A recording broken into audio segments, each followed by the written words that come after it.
Assalamualaikum warahmatullahi wabarakatuh. Selamat datang dan selamat berjumpa kembali di SR Channel.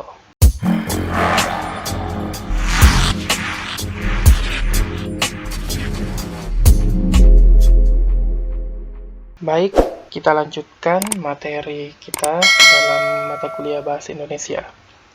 Pada video-video sebelumnya kita sudah membahas mengenai pengenalan terhadap karya tulis ilmiah dan komposisinya. Di video ini kita akan membahas hal-hal teknis terkait dengan penulisan karya ilmiah tersebut. Lebih khususnya, kita akan membahas perihal kutipan, catatan kaki, dan daftar rujukan. Jadi kita akan membahas mengenai cara-cara penulisan kutipan, catatan kaki, dan daftar rujukan ini. Sumber yang kita gunakan adalah panduan dari Yayan Bone. Karena sebagai mahasiswa di sana, kita harus mengikuti panduan dari kampus kita, yaitu Yayan Bone. Baik, tanpa berlama-lama lagi, mari kita mulai bahas satu persatu.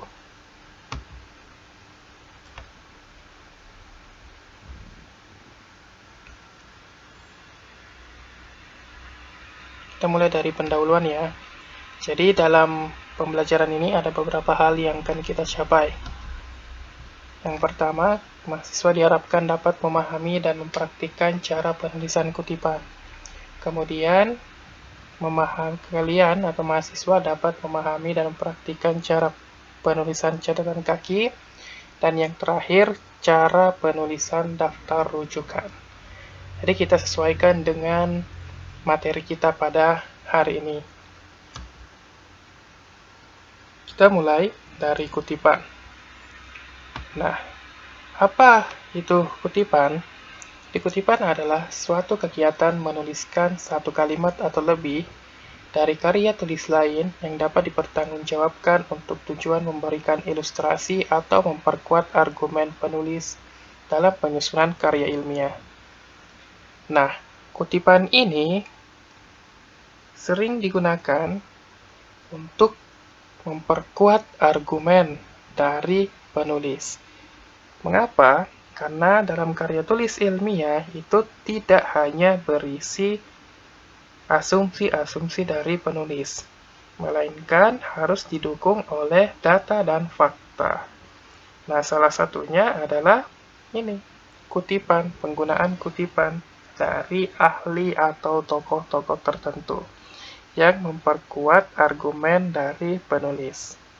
Secara umum, kutipan ini memiliki beberapa fungsi, yaitu sebagai landasan teori, sebagai penguat pendapat penulis, sebagai penjelasan suatu uraian, dan bahan bukti untuk menunjang suatu pendapat.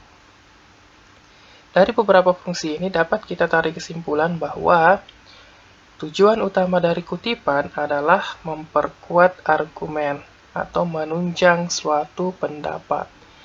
Jadi, ketika kita menulis sesuatu di dalam karya tulis ilmiah, baik makalah maupun bentuk yang lain, seperti skripsi, kita harus menggunakan kutipan untuk memperkuat asumsi-asumsi yang kita tulis. Jadi seperti itu. Kutipan ini ada dua. Ada yang secara langsung dan ada yang tidak langsung. Secara langsung adalah kita langsung mengambil teks, menulis teks yang dikutip sama persis dari sumber aslinya. Tentu kutipan langsung berbeda dengan kutipan tidak langsung. Kalau kutipan tidak langsung, secara sederhana itu kita mengambil ide dari kutipan tersebut. Redaksi kalimatnya dari sumber aslinya itu berbeda. Yang menjadi persamaan adalah idenya, redaksinya yang berbeda. Baik, kita lihat secara jelas ya. Jadi seperti ini, kutipan langsung, yakni kutipan yang tidak mengubah teks, baik kata, kalimat, maupun tanda baca. Dengan kata lain, apa yang tertulis di sumbernya, itu juga yang kita tulis di kutipan. Ada beberapa aturan dalam penulisan kutipan langsung sesuai dengan kaidah atau tata penulisan karya tulis ilmiah dari Yayen Bone. Yang pertama, kutipan langsung sepanjang 3 baris atau kurang dimasukkan ke dalam teks dengan menggunakan tanda kutip. Contoh, Badara mengungkapkan, analisis wacana kritis mempertimbangkan konteks wacana seperti latar, situasi, peristiwa, dan kondisi. Di sini kita mengambil atau mengutip pandangan dari Badara.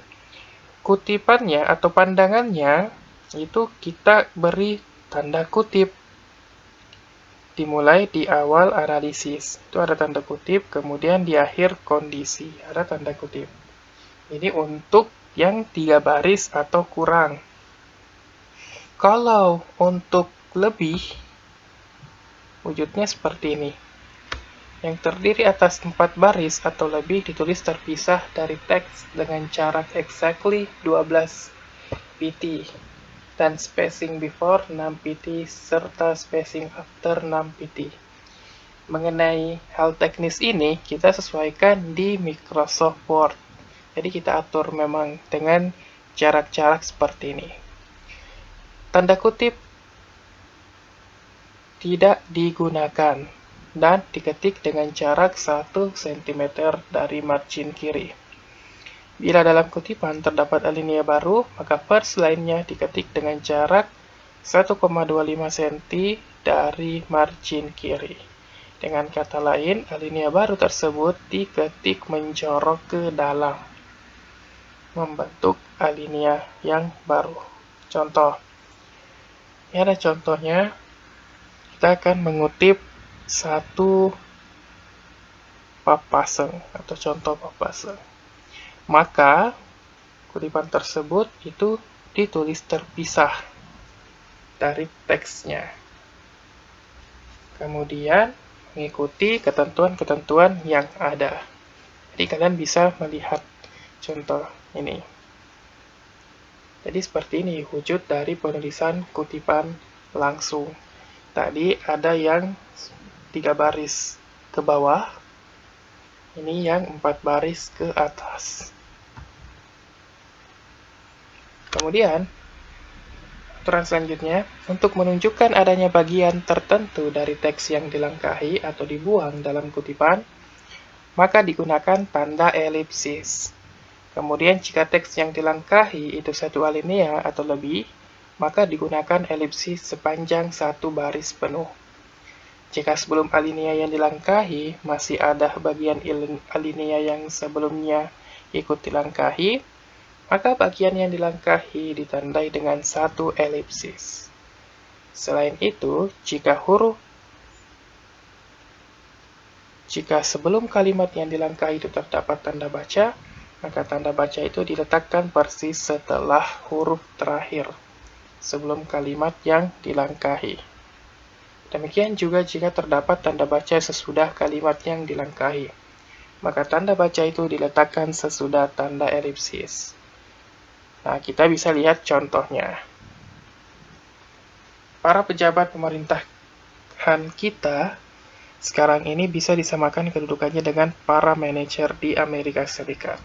Mereka harus bisa mengejar target dengan tidak memperdulikan pengembangan kelembagaan yang dewasa ini belum berkembang sebagai organisasi modern. Nah, karena ini ada yang dilangkahi, maka diberikan tanda elipsis. Kemudian, karena kalimatnya berakhir, maka diberikan tanda baca. Maka, 3 tanda titik awal merupakan tanda elipsis, kemudian diakhiri dengan tanda titik sebagai akhir dari kalimat. Nah, ternyata ada juga kalimat atau bagian yang dilangkahi full, maka diberikan tanda elipsis 1 baris penuh. Kemudian dilanjutkanlah sehingga wujudnya seperti ini. Jadi seperti inilah wujud dari penggunaan kutipan langsung jika ada bagian yang dihilangkan. Selanjutnya, Sumber yang masih menggunakan ejaan lama dikutip sesuai aslinya pada kutipan langsung. Jadi tidak ada perubahan. Apapun tulisannya itu juga yang kita gunakan. Karena kita hanya memindahkan saja. Itulah yang disebut sebagai kutipan langsung. Selanjutnya, jika ditemukan kesalahan pada teks asli yang dikutip, maka kesalahan itu harus ditunjukkan dengan menyisipkan kata SIC yang ditulis dalam kurung siku, atau dapat juga diberikan perbaikannya di antara kurung siku yang diletakkan setelah teks yang dianggap tidak benar. Contoh, bangsa Indonesia memproklamasikan kemerdekaannya pada tanggal 17 Agustus 1954. Ini kan salah. Maka, kita bisa menandai bagian ini bahwa ini informasinya salah dengan memasukkan kata SIC yang diberikan tanda kurung siku. Bisa juga kita tidak perlu menggunakan kata SIC, tapi langsung mengganti dengan yang benar. Tetap menggunakan tanda kurung siku. Ini khusus untuk penulisan atau pengutipan secara langsung. Jadi seperti itu. Selanjutnya, pengutipan ayat Al-Quran dilakukan dengan cara menuliskan sumbernya dalam teks. Dimulai dengan singkatan QS, yang diikuti secara berurutan dengan nama surah, garis miring, nomor surah, titik, 2, dan nomor ayat lalu titik. Mendahului ayat yang dikutip. Contoh, Allah berfirman dalam Quran Surah Ali Imran, garing 3.2104. Jadi, disesuaikan dengan ketentuan yang ada. Ada nama surahnya Ali Imran. Kemudian garing, kemudian nomor surahnya, ini surah keberapa, kemudian titik 2, dan nomor ayat lalu titik. Jadi seperti itu ya, untuk pengutipan ayat Al-Quran. Selanjutnya, kutipan ayat Al-Quran baik kurang dari satu baris atau lebih, itu ditulis terpisah dari teks tanpa menggunakan tanda kutip. Di akhir ayat yang dikutip ditulis nomor ayatnya dalam huruf Arab yang ditempatkan di dalam kurung. Jadi walaupun ayat yang kita kutip hanya terdiri atas satu baris, maka tetap harus ditulis terpisah dari teksnya. Kemudian penulisannya tidak perlu menggunakan tanda petik atau tanda kutip. Jadi seperti itu. Untuk pengutipan ayat suci Al-Quran.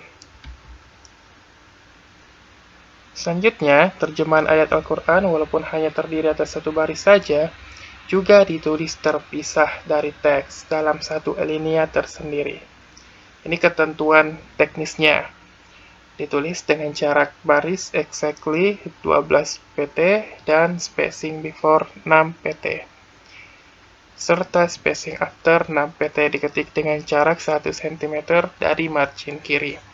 Jadi sesuaikan ketentuan ini dalam Microsoft Word yang kita gunakan. Selanjutnya, aturan penulisan kutipan teks Arab dari kitab hadis mengikuti aturan penulisan ayat Al-Quran. Jadi sama untuk penulisan teks Arab dengan penulisan ayat Al-Quran, ketentuannya sama. Jadi silahkan perhatikan dengan baik. Oke, dan yang selanjutnya, kutipan yang terdiri atas satu baris atau kurang dari sumber naskah bukan Latin, yang penulisannya dari kiri ke kanan, seperti buku-buku yang menggunakan huruf Bugis Makassar, diketik ke dalam teks dengan menggunakan tanda kutip.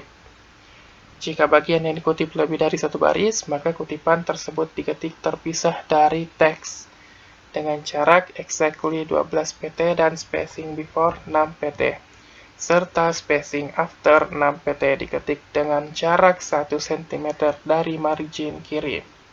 Begitupun dengan terjemahannya. Jadi silahkan sesuaikan dengan ketentuan-ketentuan yang ada. Itu untuk pengutipan langsung.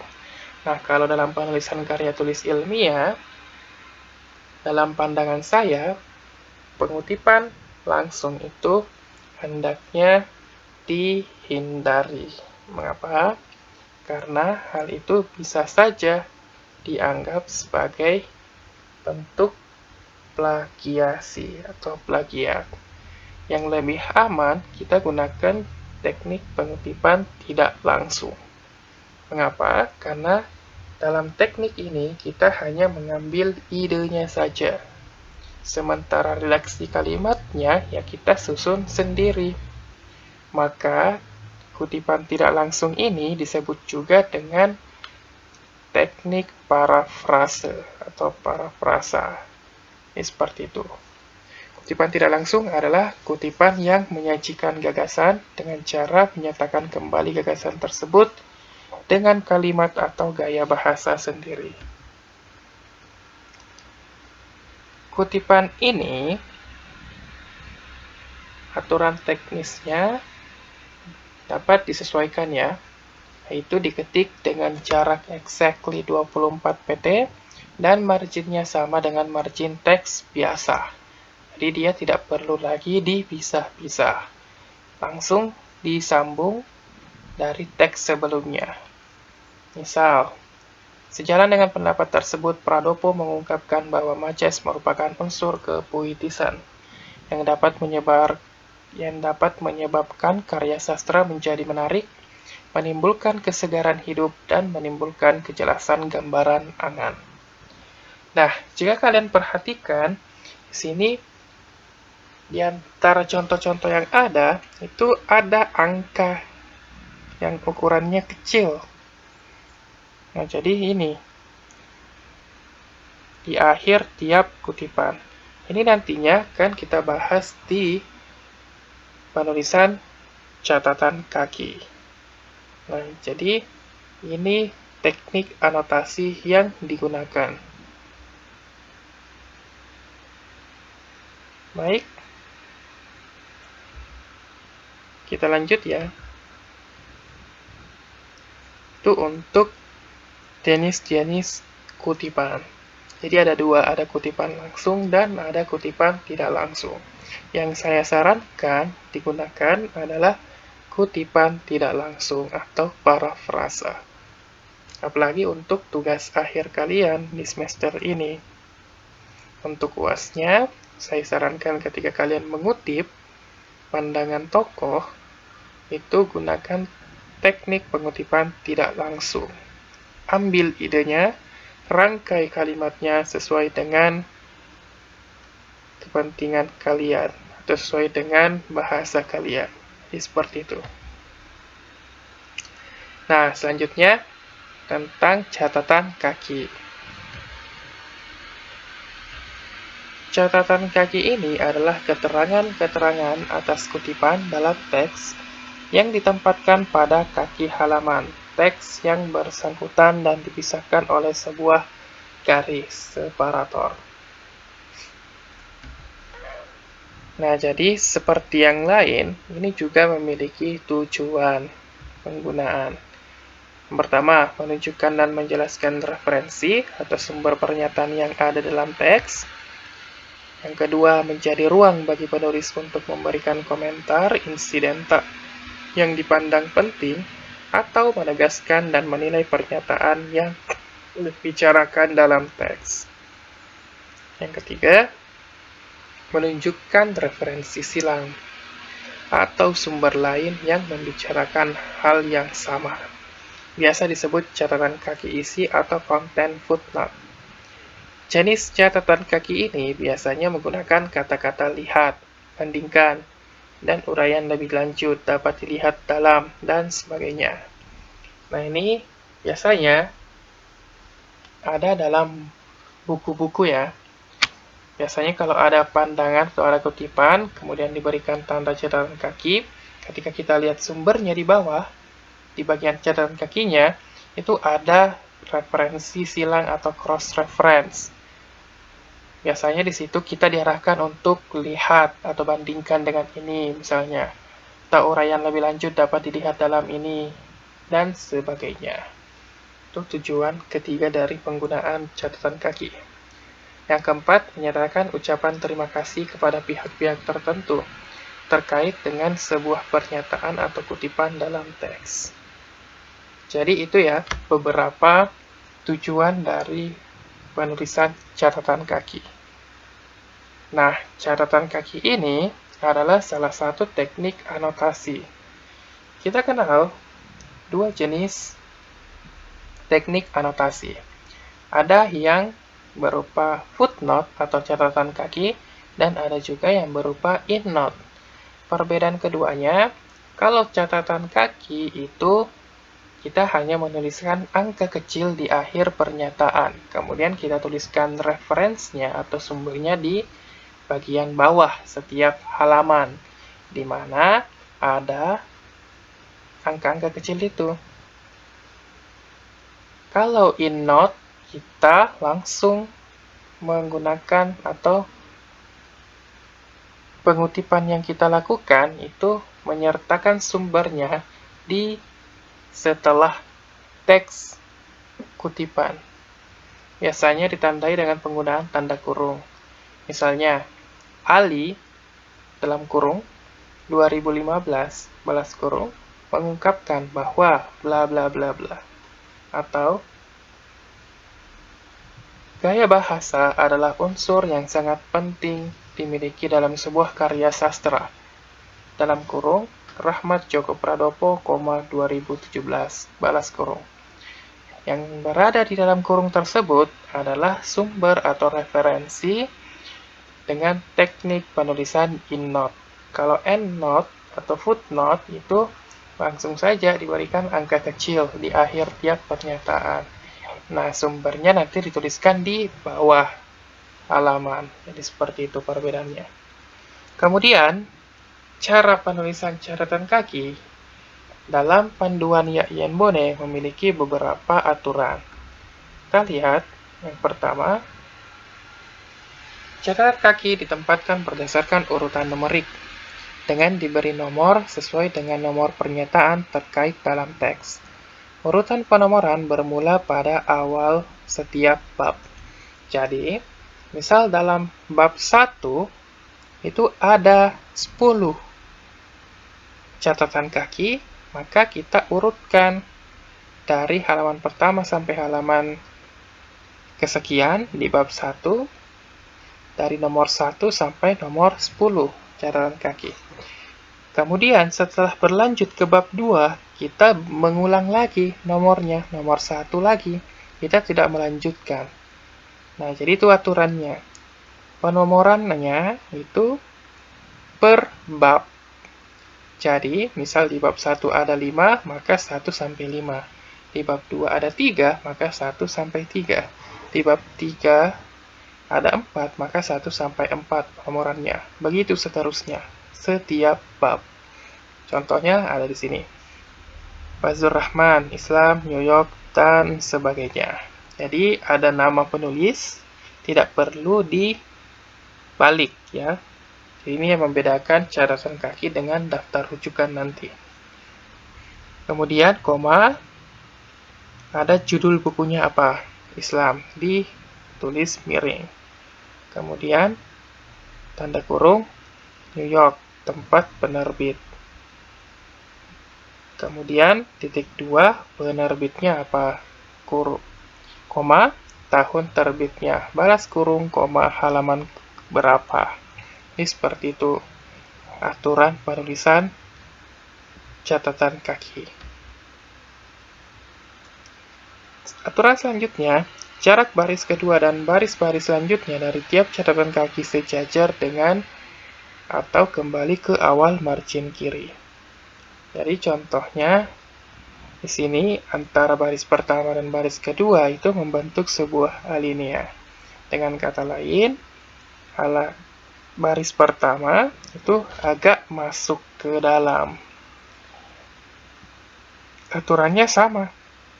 Ada nama penulis, ada judul, kemudian ada tempat terbit, penerbit, tahun terbit, kemudian halaman berapa. yang kita kutip. Ini seperti itu. Nama pengarang dalam catatan kaki tetap seperti tercantum dalam karyanya, tidak ada pembalikan nama. Nah, ini yang tadi yang saya jelaskan. Hal ini yang membedakan catatan kaki dengan daftar pustaka. Karena nama pengarang di daftar pustaka itu harus dibalik. Kalau di catatan kaki tidak perlu. Ini seperti itu. Kemudian, pada catatan kaki harus disebutkan halaman dengan menggunakan singkatan H titik, baik untuk satu halaman maupun lebih. Contoh, H.55 sampai 67. Jadi bukan HAL atau HLM. Yang digunakan adalah H titik untuk halaman. Jadi seperti itu. Jika terjadi pengulangan sumber, baik diantarai oleh rujukan yang lain maupun tidak, maka yang ditulis hanya nama pengarang, potongan singkat judul, dan halaman buku. Contoh, di antara beberapa catatan kaki kan ada penulis yang sama, maka tidak perlu kita tulis ulang lagi. Misal untuk yang catatan kaki kelima dan keenam, ini kan sama dengan yang ketiga. Maka yang ditulis cukup namanya, potongan judulnya, dan halamannya. Jadi seperti itu.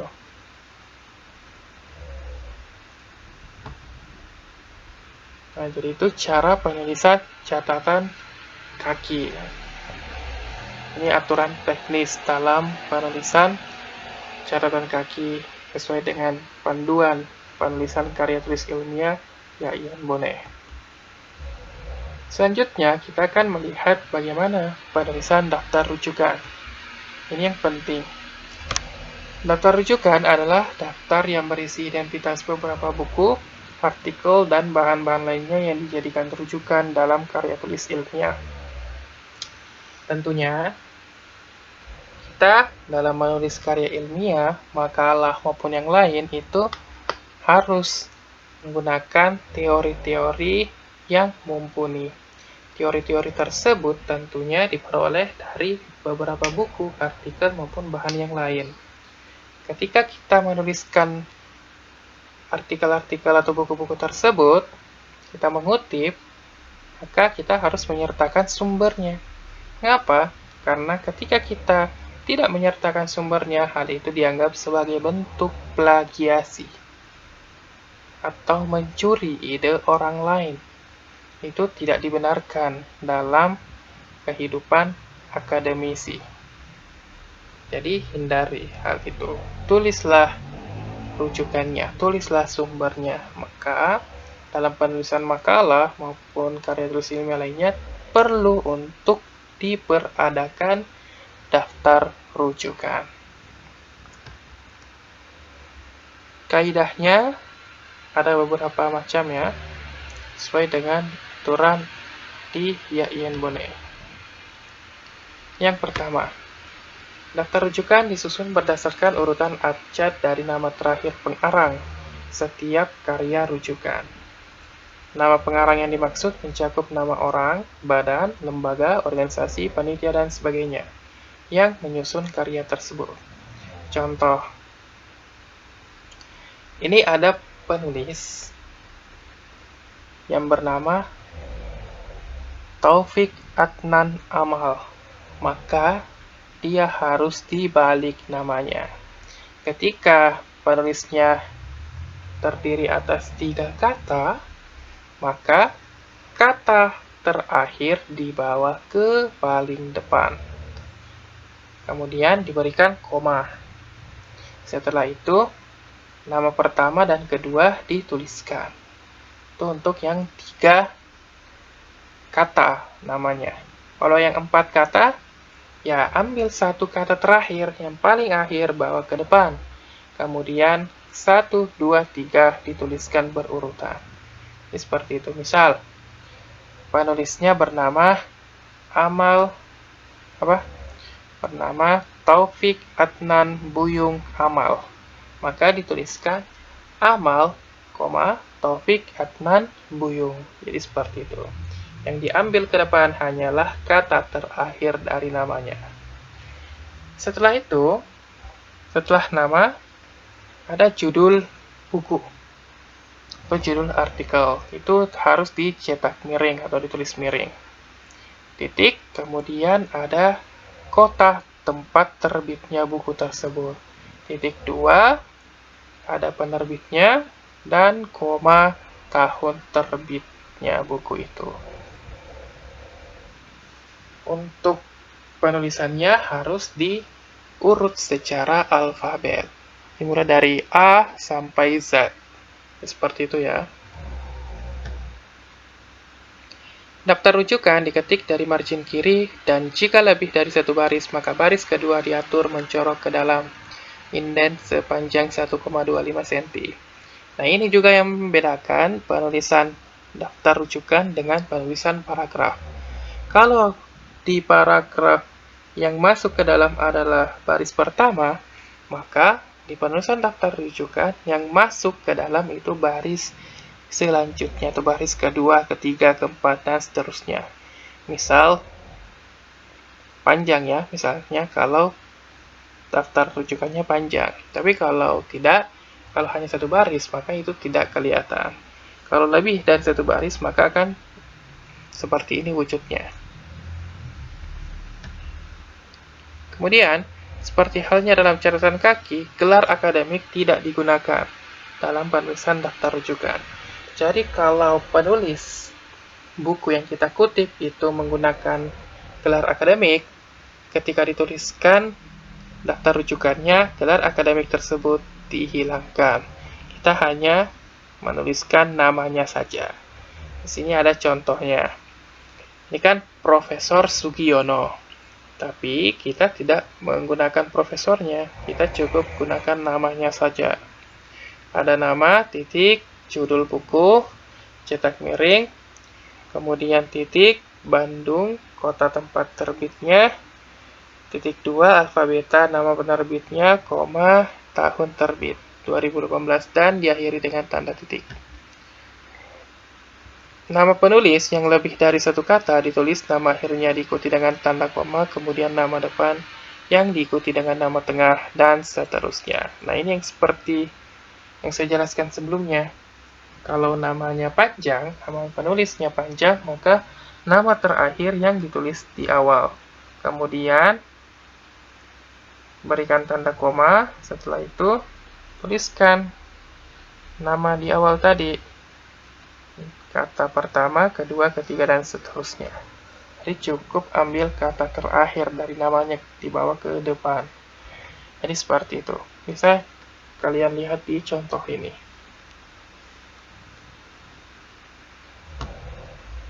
Selanjutnya, huruf al pada nama akhir penulis yang menggunakan alif lam ma'rifah tidak dihitung sebagai huruf A menurut urutan abjad dalam daftar rujukan. Huruf yang dihitung adalah huruf sesudahnya. Contoh ya, ini ada penulis yang namanya Muhammad Idris Al-Syafi'i.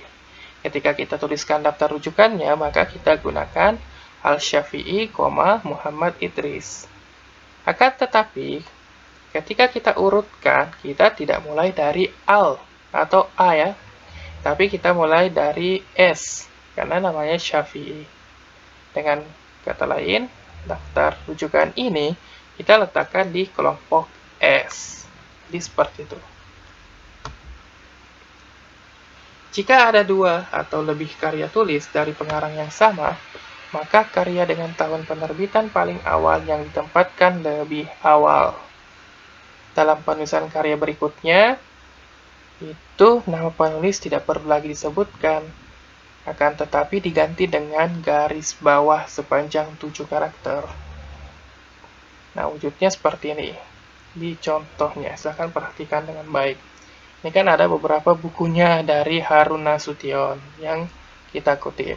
Maka, kita tidak perlu lagi untuk buku-buku yang lainnya dituliskan nama dari Harun Nasution. Cukup gunakan tanda titik-titik atau tanda garis ini ya, sebanyak 7 karakter. Jadi seperti itu. Nah, itu mengenai daftar rujukan. Secara lebih jelas bagaimana perbandingan penulisan catatan kaki dan daftar rujukan, kita bisa lihat contoh dari masing-masing aturannya. Yang pertama, ketika kita mengutip dari buku untuk penulis tunggal. Catatan kakinya, wujudnya seperti ini di contohnya. Jadi, dari nama pengarang, kemudian koma, judul, titik 2, ini masih judul ya. Kemudian tanda kurung, cetakan keberapa, titik koma, kemudian kota tempat penerbitan, titik 2 penerbitnya, koma, tahun terbit, balas kurung, koma, halaman berapa. Dari kutipan ini, kita tuliskan daftar rujukannya. Maka, di daftar rujukannya, namanya dibalik. Rahmat, Jalaluddin, titik. Kemudian, judulnya apa? Ini harus dicetak miring ya, semuanya.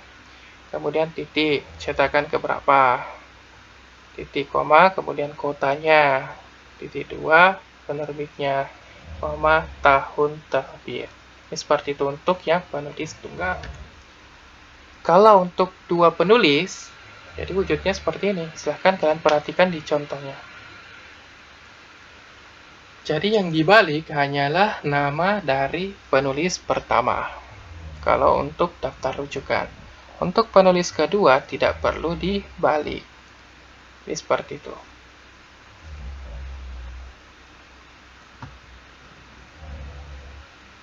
Kalau lebih dari dua penulis buku yang kita kutip, maka kita gunakan ini DKK dan kawan-kawan. Jadi, nama penulis pertama, koma, DKK, titik, kemudian judul, dan sebagainya.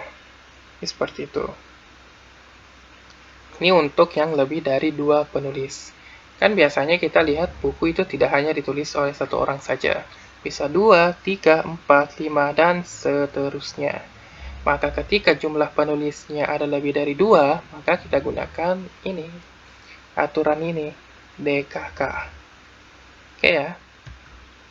Selanjutnya, kalau kita gunakan buku yang tidak nampak penulisnya, maka kita gunakan aturan seperti ini. Langsung judul bukunya, kotanya, penerbitnya, dan tahun terbitnya untuk tidak terjukan. Kalau catatan kakinya, judul, tanda kurung tempat, titik 2 penerbit, koma tahun, balas kurung, koma halamannya. Ini untuk buku yang ditulis oleh sebuah lembaga. Maka lembagalah yang menjadi penulisnya atau penyusunnya. Untuk catatan kakinya, tuliskan penulisnya ya, dari lembaga, kemudian koma, judul, titik 2, ini judul ya, kemudian tanda kurung, kota, titik 2, penerbit, koma, tahun terbit, balas kurung, koma, halaman kesekian. Kalau daftar rujukannya, tetap, karena ini bukan nama orang, maka penulisan pengarangnya itu tetap ya, Komisi Pemberantasan Korupsi, bukan korupsi, Komisi Pemberantasan. Ini berbeda kalau yang menulis adalah orang, maka penulisnya harus dibalik namanya. Baik, kita lanjutkan. Kalau kita mengutip buku terjemahan, maka aturannya seperti ini.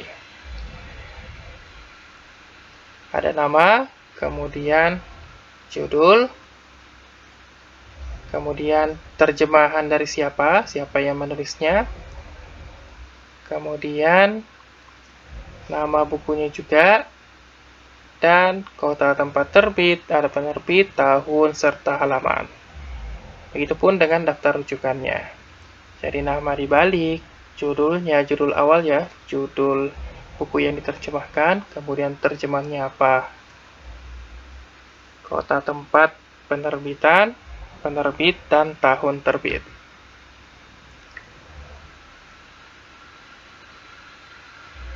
Nah, ini untuk kutipan dalam buku yang dikutip. Kalau catatan kakinya seperti ini wujudnya. Begitupun dengan daftar rujukannya.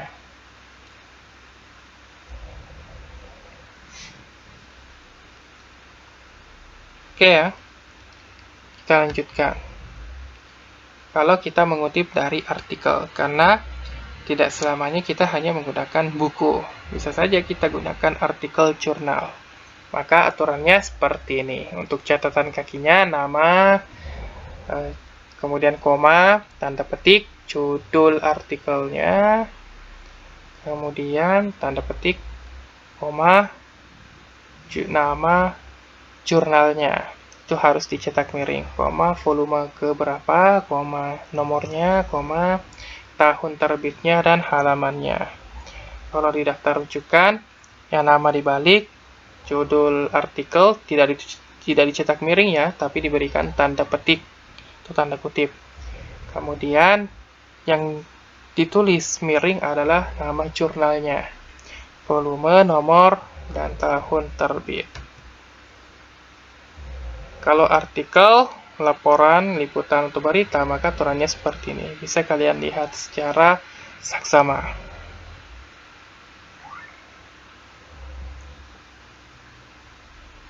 Selanjutnya, untuk artikel dalam ensiklopedia, aturannya seperti ini. Untuk catatan kaki dan daftar rujukannya.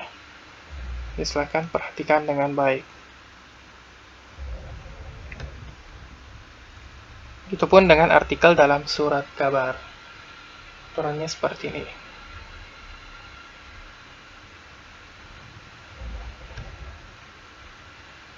Kalau kita mengutip dari tinjauan buku dalam jurnal, ya aturannya seperti ini.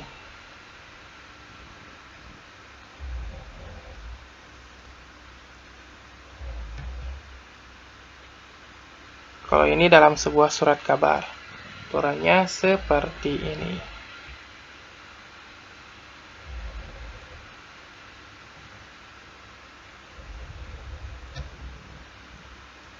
Ini kalau wawancara ya, maka catatan kaki dan daftar rujukannya seperti ini teknik penulisannya.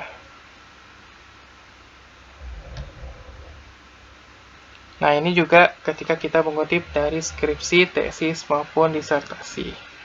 Maka teknik penulisannya adalah seperti ini.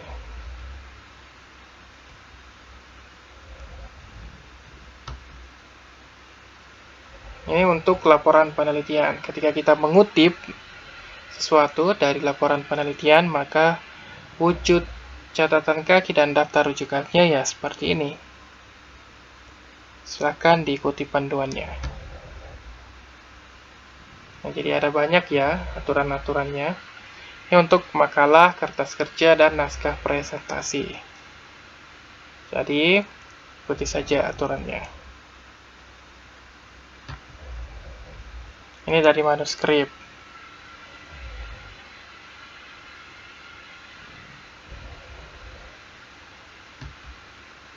Untuk peraturan perundang-undangan,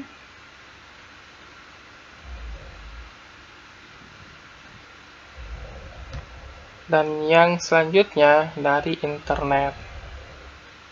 Kalau penulisan makalah untuk tugas akhir nanti, saya minta kalian hindari sumber internet seperti ini.